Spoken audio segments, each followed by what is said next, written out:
Bonjour les enfants, c'est Daddy pour l'histoire du soir.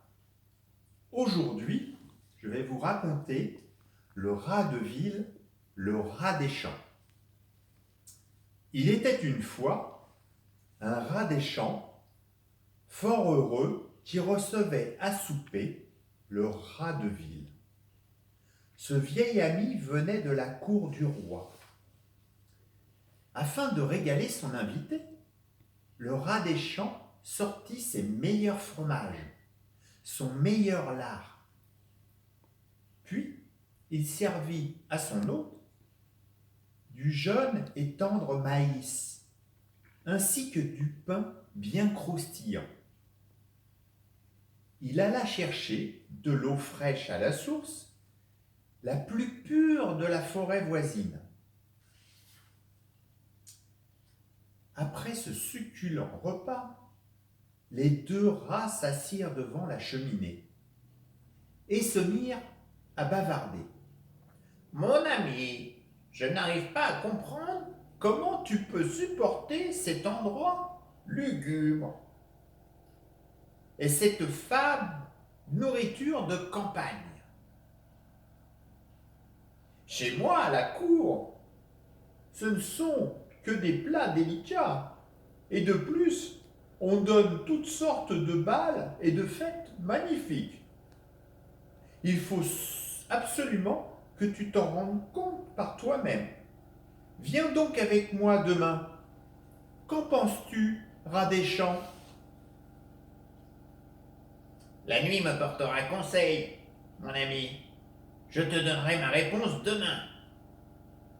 Le lendemain matin, le rat des champs s'en alla, réveiller son vieil ami. J'ai pris ma décision. Je pars avec toi. Ils cheminèrent toute la journée, si bien que quand ils atteignirent la cour du roi, il était fort tard. Ils entrèrent dans la salle des banquets et là, ils trouvèrent les restes d'un somptueux repas.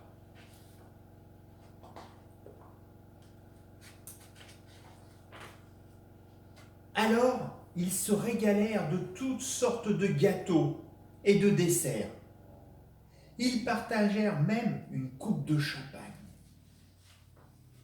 Or, quand ils allaient entamer de délicieux fromages, ils entendirent soudain les aboiements d'un gros chien qui arrivait en courant. Ils furent encore plus effrayés par le miaulement du chat. Miaou! Puis, ce fut le martèlement des pas des domestiques venus débarrasser les tables. Boum, boum, boum, boum.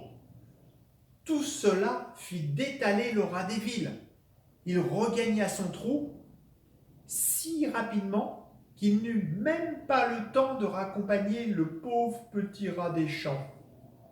Celui-ci, terrifié, ne trouva qu'un pompon pour se cacher. Lorsque le calme fut revenu, le rat de ville sortit de son trou à la recherche de son ami.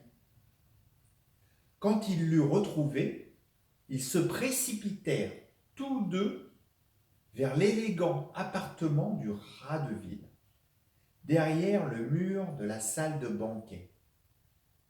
C'est là que le rat des champs déclara d'un ton calme mais ferme: tous ces merveilleux repas et tous ces somptueuses fêtes sont constamment interrompus par ces alertes et ces dangers.